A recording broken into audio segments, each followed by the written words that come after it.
Ladies and gentlemen, good afternoon. It has been already a full day, the first day of the 12th edition of the Arabian Hotel Investment Conference. It has been a full day packed with presentations, meetings, networking. So thank you very much for joining us, and you made the right choice. It is the best sessions, I'm sure. It is the best session because of the topic that has been chosen, and it is the best session because of the composition of our distinguished panel members. I'm Chiheb Ben-Mahmoud, and I will be moderating on your behalf the panel today. And it is a very interesting panel because we have one owner who is committed to the positioning that is the subject of our discussion, namely the economy and mid-market hospitality. And we have three operators, and we will see whether, to what extent there is a match and to what extent the operators will be aligned with the expectations and the strategy of the owner. So, Hussain, أهلا وسهلا. Can you please tell us about Action Hotels and about your strategy on this segment? Because I think that Action Hotels is among the very few, if not the only, hotel investment company that is dedicated to the economy and mid-market hospitality.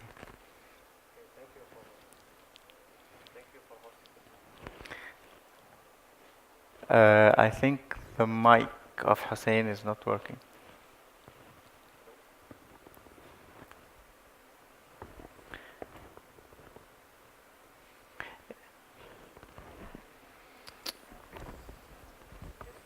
Here it comes.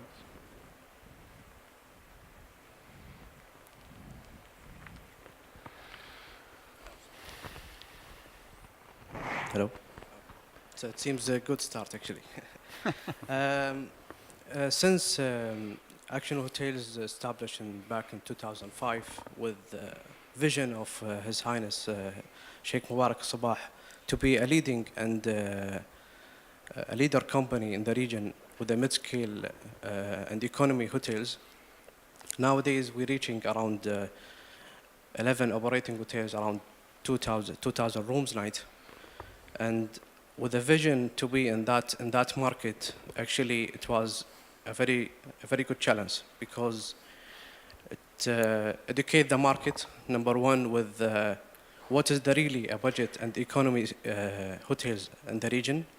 Because, for example, I just remember that days when I was, anybody asked me about mid-scale or economy hotels, the three-star hotels, I'm not interested to be and book in that hotels because it seems for me why I'm going for three-star hotels. But nowadays, going with the room night increasing every day, with that segmentation, we believe there is a real potential in this market. And with that vision, with that going with the right brand, with the right operators in that segmentation, it will really a good successful vision. While we are there, can you please share with us, because that will provide an indication, what are the brands that you have in your portfolio? Yeah, nowadays we are dealing with all of them with international operators like Accor, like Intercontinental IG, Holiday Inn, Premium Inn, and even Tulip Inn. And we are open even with a lot of operator as well. Depends on the location. Depends on the market, depends on the market study we're doing in-house or even with the consulting in that region. So we choose the right brand every time with the right location. Thank you. Hubert, the first operator of the three. Yotel. Well, what is Yotel, and are Yotels hotels in the first place? I suppose we still fall in the definition of a hotel, yeah. Although we call our rooms cabins, and we believe that we have shaken up things a little bit in the traditional hotel industry. Fundamentally, the concept of Yotel is conceived over several facts, and one of them is that the traditional ways of rating hotels from 1 to 2 to 3 to 4 to 5 star was a little bit something from the past. The fact that 1-star hotel should be cheap and you get nothing, and 5-star hotel should be expensive and you get everything, is not how the 21st century consumer certainly thinks. And we've tried to reinvent, to a certain extent, a new positioning in the market, utilizing the best elements of each of the star rating, if I may say. And one of the elements we took from budget hotels is size, because we've realized that none of our consumers cared that much about having a very large room. We're not in the resort markets. We only target very sophisticated hub international cities, and space doesn't really matter. So we've removed the non-essential elements, one of them being size, and we've kept some other elements which are very important to sophisticated, well-traveled business and leisure traveler alike. So we've kept nice fit-outs, we've kept great bathrooms, we've kept an experience as you enter our hotel and interact with our crew or with our teams. We've also integrated other elements, especially on the technological part. Both in the room, we have a bring your own device policy, so we've made our hotels in such a way that it's always easy to get connected, to utilize your various device, etc. But also before and after your stay, so from booking your room to checking in, checking out, CRM systems and so forth can all be controlled from your smartphone devices. And it's not just done because it's cool, it's done because it really makes travel easier. And to be able to book a room very easily, last minute, change your reservation, do your check-in through your smartphone, obtain your e-key, check out whenever you want and so forth, just remove some of the annoying part of traveling. So we've kind of, we don't define ourselves as budget or luxury or anything. We don't consider ourselves to be 2-star or 5-star. We let our consumer decide what we are, and we call ourselves affordable luxury. Ah, okay. And so this is, you are talking about the brand extension of the original Yotel cabin, right? Correct. What is going to be rolled out. Okay, interesting. Thank you. Mark, so really I don't understand why you are here. So this is economy and budget hotels. Hilton, and so what's the link? Well, it's interesting because when you take a look at Hilton and our brands, 13 of them, 4,600 hotels around the world. We have our 2 largest brands. The largest is Hampton by Hilton, more than 2,100 hotels. And that really falls in the upper end of economy and above in some cases. And then our Hilton Garden Inn brand, which we have more than 660 hotels around the world, we have that in mid-scale. And we see a tremendous opportunity here in the Middle East in order to address the need of customers that are traveling. When we think about our Hilton Honors program with more than 50 million members and growing, those members are looking for our brands as they travel, so we want to be able to make sure we're facilitating their needs. And to date, we've opened 3 Garden Inns here in Dubai, and we have 2 in Saudi Arabia as well. So these hotels here in Dubai are in Al Mina near Port Rashid, in Muraqabat and Dira, and then also at Mall of the Emirates. So I guess we will not be talking really about economy hotel here. We will need to go to mid-market, I think, Panos, right? It is, or you have something different? So I represent the Wyndham Hotel Group. I handle business development for Middle East and Africa. Wyndham, we are the largest hotel group in the world with 7,800 hotels. Now on a global level, we have 1,700 plus days in and 2,600 Super 8s. But if we look at the Middle East, with few exceptions, 5 days in and 1 Ramadan core, predominantly we're in the mid-scale segment with the Ramada brand. We've been very successful launching the brand and basically positioning in the different markets.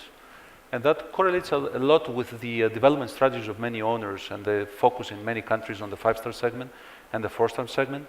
And this, for example, where Action Hotels have been truly visionary, understanding and identifying the gap, being 3-star internationally branded hotels and internationally branded extended stay, which is another segment that's missing, if you want. Wyndham is known as to be a champion of the franchise agreement. Yeah. And this puts the business model at the heart of the equation, because usually economy hotels and mid-markets are known to develop fully their benefits more in the context than a franchise agreement than a management agreement. So can we have your opinions on this matter, because we see that the system in the region is still very much focused on management agreements rather than franchise agreements. So let's start with you, Panos, since usually you do franchise outside. Yes, so we are well known for being a franchise group. So majority of our hotels globally are under a franchise agreement. In the Middle East, more and more we're growing with the management division, and majority, very strong percentage, almost 85-90% of whatever is pipeline and future discussions, it's management contracts. We're happy to franchise. We are always looking for the right partners, and these are partners that they have the right structure within their group, and also partners that have proven management skills. So if I see an owner who is already managing international brands, that gives me comfort to look further into this relationship and basically allocate a franchise contract. Mark, what is preventing, in your opinion, the development of the franchise arrangement in the region? Well, within the region, right now, all of our hotels are in fact managed, but we do entertain. And as was stated, for us, it's finding credible operators that have a track record, have a structure to support. The business is very complicated, and for us to be successful and our partners to be successful, we need to be working together and to have a structure that helps them to make the right decisions as they're looking to fill their properties. And today, there aren't as many recognized management companies, having established ourselves in the US. We know that there's a lot of franchise organizations, management companies that are out there that we partner with, and we see this as an opportunity, but we need to have the credible resources in order to be able to take that on. Can you please be more specific in terms of what are you looking for in terms of operating platforms and management companies? Well, and this is no different than what we're looking for in Europe. A single person does not make a management company. You need somebody who can help from a revenue standpoint, from an operations standpoint, from a sales standpoint. You need to have some horsepower in order to provide the direction to the team that are on property, to help them to administer the standards of the brands. Yes, we come in and we visit the hotels, but it's also a matter of making sure that if a GM walks away from a property for whatever reason, somebody's there and able to step in and fill the shoes and be able to take care of the guest, because as far as the guest is concerned, it makes no difference. They see the brand on the building, they want to have a great experience. And in our case, for both of my brands, we have a satisfaction guarantee. So if you are not pleased with your stay, we don't expect you to pay. And so it's incumbent upon us to make sure that the guests have a great experience when they're at our hotels. Hubert, for Yotel, is your strategy to maintain or to go with management agreements, or are you or are franchise agreements part of your strategy? And if I may link this to the arrangement, are you looking for a master agreements or looking on a standalone basis? Right. Well, Yotel is as you know, relatively young brand. Our first hotel opened in 2007. We currently have 16 hotels at various stages of development. 10 are within city markets, urban markets, and 4 are within airport environments. And I'm highlighting this because the strategy between our airport hotels and our city hotels is a little bit different. When we operate within airports, I mean within the airport, we have hotels within the terminals, and we're purely and simply targeting transient passenger within a hub, right? And so our clients as owners are basically the airport authorities of wherever it is we are. Sometimes it's private, but generally speaking, these are government-owned kind of entities. And these entities only functions on a concession basis, right? They don't really understand franchise, management agreement, and so forth. They just have space to rent, and that's what they do. So for those products, we generally function on a lease basis and sometime on a management agreement basis. As far as city hotels are concerned, so we have, as I said, about 12 hotels in different cities, from San Francisco, New York, Dubai, Singapore, Paris, London. These are all hotel management agreement, and we are not contemplating to do franchise at this stage. And the reason is, as I mentioned earlier, the experience within our hotels is super important. And it's not just a cool product which looks good, it's an experience that our consumer is going to have staying with us at Yotel. So we want to control the management. We want to ensure that the experience that all our guests are going to have is consistent throughout our small hotel chain, and until we've got sufficient scale. And I think it would be a mistake for a company of our size to start franchising, because we would lose control over what's the most important, which is the guest experience. Well, Mark, I remember when Hilton Garden Inn entered the region a few years back. I think that the orientation was more towards identifying a partner on several properties. So how is the strategy still the case? Why did you move to standalone, and why does it make sense for you? Well, in actuality, it's not all standalone. We are doing multiple deals with partners. So we look for the best opportunities that we have to put hotels in great locations. It is all about location, location, location, so that we can have the proper mix of business, have 7 days a week, have people there so we can make the money. So from our standpoint, we've seen evolution of partners. Some people want to do one to start out with and see how we do. How they do, how their resources are, but others are signing multiple deals. Before continuing with our discussion, I would like to turn to the audience and see are there any questions from the audience? Please, can we have a mic?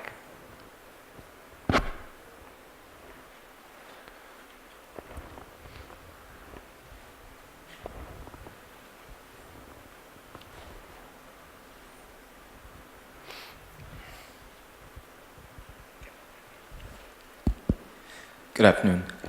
Traditionally, SMEs in developed markets like the Americas have been really the main engine for mid-market and economy hotel development.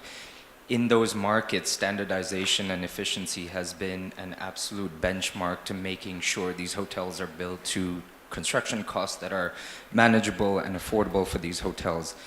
We ourselves, as a single asset mid-market hotel developer in Dubai, are finding it extremely challenging because in this region, the standardization of mid-market and economy hotels has been non-existent. A lot of owners have shown to up-spec a lot of the mid-market and economy hotels, and operators have really not shown the determination to maintain that level of standard in this current stage. And we're finding it very hard to identify comparables for contractors, subcontractors, engineers, consultants to be able to maintain that level of standardization and construction costs. Going forward, how are you operators really working to ensure that brands such as with Wyndham or Hilton are really going to hold strong and make sure that owners adhere to the standards so that the costs and standards are maintained going forward? Okay. So with Wyndham, we have two brands that are, let's say, our cookie cutters, like brands which are hard spec. So we have Ramada Encore. So Ramada Encore is an upper economy brand. It's the lowest tier of the Ramada worldwide, mega brand if you want to call it. And so the room is 3.5 by 6.5. But then you come, for example, you try to develop in this region and the positioning for the brand is 3-star.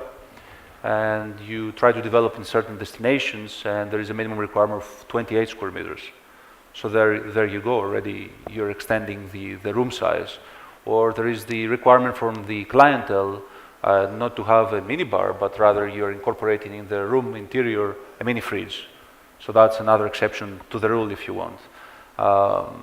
Then people are showing up at the front door and basically they're asking for valet. We don't provide valet, but if somebody really needs the service, most probably one of the people that are in the reception, they will assist with the situation. So you find you have the standards and you're bringing them over to different destinations, but then you need to adapt to the local practices and needs of the market that you're targeting. The brand which is between the two that I mentioned, between Ramadan Core and Super 8, which is more hard spec, is the Super 8, for which we have defined everything. When we deal with an owner, we give layouts, sample layouts, sections for the rooms, elevations, BOQ, bill of quantities, for everything which is FF&E or SNE, with pre-negotiated prices with suppliers. So it's a very set, very clear-cut, hassle-free, if you want, procedure to develop the hotel. And it's all about execution after. And I think yeah, please. I was going to say for Hilton Garden Inn and Hampton by Hilton, part of what we do have standards and we adhere to those standards. We have to do our research to understand whether it's DTCM or other locales for what the requirements are. And when we're partnering with owners, we look and we watch very carefully what they're building. And if they bridge through a standard, then we'll change brands. And that's one of the benefits of Hilton Worldwide and having the brands that we do. You know, we've stuck very clearly to our ethos for each one of the brands to make sure that we're not overstating, because part of it is we don't want somebody having one experience here and then traveling to another part of the world and having a totally different experience that they are scratching their head. But to your statement about valet, you know, part of what we have to do is be flexible and understand what the expectation of the traveler is, especially when you bring new hotels into a region, you know, and then as they get to know us and get to know the hotels, then they have a different experience with it. And our first hotel in the region really was in Saudi Arabia. It was in Riyadh, Aliyah Street, and that hotel has performed extremely well from the beginning. And for us, you know, it's a learning experience and what we have to take a look at, how we have to adjust it. I think we've gone one step further in terms of the fact that we're now doing some modular building through some partnerships with companies in China. We actually have a new hotel that has gone under construction in Bristol in the UK, where we actually put 201 bedrooms, 201 Hampton by Hilton bedrooms in place in 9 days. And the hotel started a few weeks ago and it will open later this year. So for us, it's, you know, learning some things and learning some new tools that we can use to get a consistent product. We agree up front, being able to put it together, get it open so we're generating revenue for the owner. Hubert, when we talk about standardization, I think Yotel is the best example. Well, yes and no. I tell you, that if there's one expression I really don't like is the cookie cutter approach, you know, because there's nothing more boring than having all the hotels the same. And it probably works if you're doing the cheapest hotel out there, because, you know, there's always demand for that. If you want to do 1 star and, you know, go for the cheapest construction cost, cheapest ADR, cheapest everything, yeah, go for the cookie cutter approach. We're not in that business, right? So we don't want that. We want to create interesting experiences for smart travelers. So we are avoiding as hell cookie cutter approach, and we embrace difference, right? And we embrace the fact that the global citizen is different from one region to the other, and what people expect in the Middle East is not the same in the US, is not the same there. What they're expecting from a brand is a number of services which need to be consistent, some design elements which also need to be consistent, and as I said, an experience. So that experience is translated through a number of facilities we're going to provide to our clients. Should it always be the same? I don't think anyone expects that each time I stay at a Yotel, it should be the same way. So we actually don't mind our hotels to look different, and we don't mind our owners to say, well, I'd like to upscale you or downscale you. Our room size will vary from 12 square meter to 18 square meter, depending on the markets. That's perfectly okay. So we give a lot of liberty to our owners to create something interesting, and we will guide them. We have a very, very strong design and technical team which will ensure that all the key Yotel elements are integrated within the hotel, so we deliver that experience which will generate this higher ADR and this higher performance of the hotel. Only in airports, I would say, we have highly standardized the product, because it's more of a practical product made for transient passenger. As we are approaching the end of the time that we have been given, I think we cannot conclude without talking about labor. I think it was yesterday or the day before that it was announced in Dubai the strategy of having cars without a driver and a vehicle without drivers.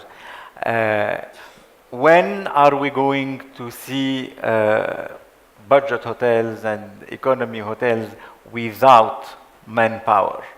What is brewing in terms of innovation? Is there something being done, envisioned, or do you think it is not an issue? Well, I think people still want to deal with people, I'm sorry. For us, for Hilton Worldwide, and what we have to look at is what are the requirements of the local community. If we still have to capture passports and information, you're always going to have somebody there to be able to help facilitate it. But I think when we look at what we're doing digitally with Digital Key, the ability to use our app to not only make a reservation, but then to select your room and then check in and ultimately use your key to open your door as well. I mean, those are some of the steps, so you can engage as much with staff or as little as you want with staff. Hussain. In this case, I think if the customer willing to pay for this difference, because I need to spend a lot of IT on technology, and I think with the budget segment, as an owner's perspective, we need to go with really what the market need. In time of manpower, in time of education, the people in the technology part.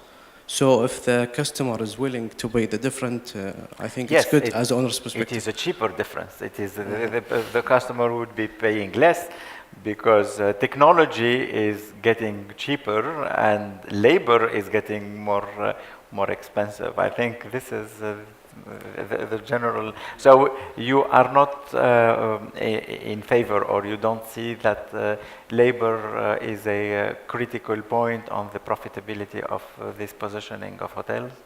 I mean, still in the market, because as I mentioned, people in this region still believe that they need to integrate with the person when it comes to the check-in, when it comes to asking for any facilities, or you need. I mean, it's in the cultures. We still believe that in that region we need to have this type of. I mean, this is my personal view actually, but that's why. But if it's really affecting as an owner's perspective, why?